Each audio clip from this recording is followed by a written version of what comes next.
नमस्कार दोस्तों, स्वागत है आपका हरिओम नगरी में। शांत और सरल स्वभाव की माता सीता ने क्रोध में आकर भयंकर श्राप दिया था। यह श्राप उन प्राणियों को दिया गया था जिन्होंने माता सीता और भगवान राम के सामने झूठ बोला था। वाल्मीकि रामायण में राजा दशरथ के श्राप से जुड़ा एक किस्सा वर्णित है। यह किस्सा माता सीता द्वारा राजा दशरथ के पिंडदान से जुड़ा हुआ है। माता सीता श्री राम और लक्ष्मण जी के वनवास काटने के दौरान राजा दशरथ की मृत्यु हो जाती है। उस दौरान उन सभी को अपने पिता के लिए पिंडदान करना था।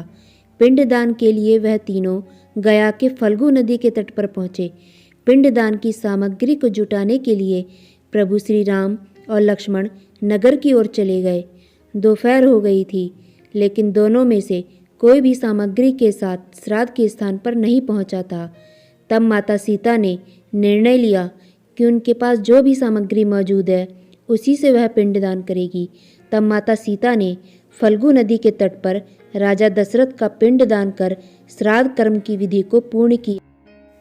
श्राद्ध कर्म की विधि को करते समय माता सीता ने वहां मौजूद वटवृक्ष, गाय, केतकी के फूल, फल्गु नदी और कौवा को साक्षी बनाया।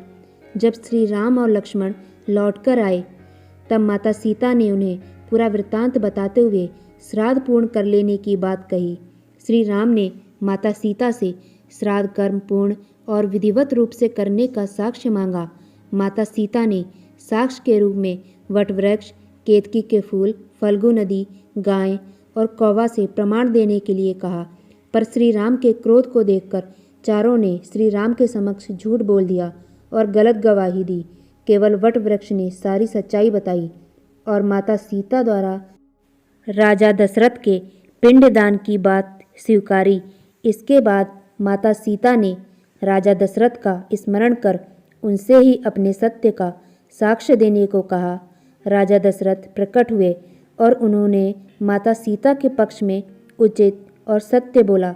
इसके बाद क्रोधित माता सीता ने झूठ बोलने पर केतकी के फूल, गाय, कौवा और फल्गु नदी को श्राप दिया।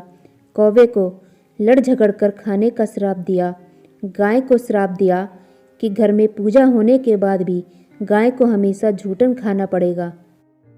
और फल्गु नदी को श्राप दिया कि वह सिर्फ नाम की नदी होगी, उसमें कभी भी पानी नहीं होगा। आज भी यह नदी सूखी पड़ी है।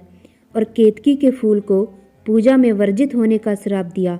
वहीं वट वृक्ष को सत्य बोलने पर लंबी आयु का वरदान दिया और कहा कि जो भी सुहागिन वट वृक्ष की पूजा कर पति की लंबी आयु के लिए प्रार्थना करेगी उसकी पूजा सफल होगी।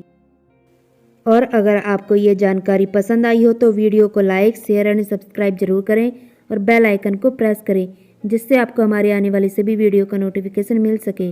धन्यवाद।